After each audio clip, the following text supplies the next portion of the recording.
I know that it can be difficult to judge the distance between yourself and the stationary vehicles on your left. The advice is to leave a door's length of space between you, the driver, and the parked cars on your left-hand side. But this is not always an easy thing to judge if you're a nervous learner driver, for example. So I want to show you an easy and effective way to make this judgment call now, using reference points both on your vehicle and on the parked vehicle. So here's my car parked next to another car. As you can see, I am a door's length from the other car.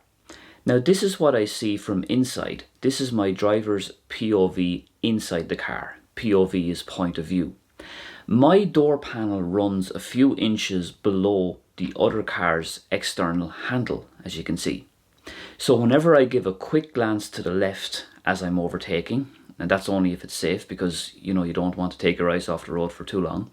But whenever I give a quick glance to the left anyway, that's what I should see. If I was too close, then this is what I would see. My door panel is virtually in line with the door handle of the other car.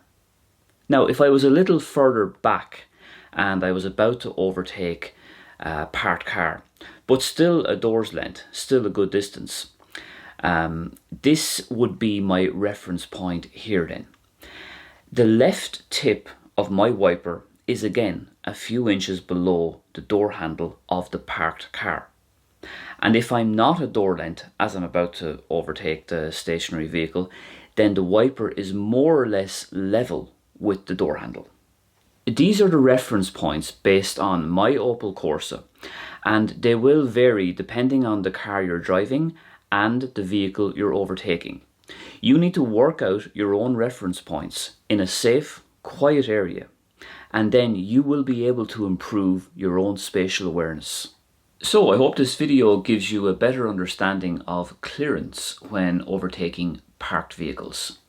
If you enjoyed it, please give it a thumbs up, and I'll be back soon with another driving lesson video. Bye for now.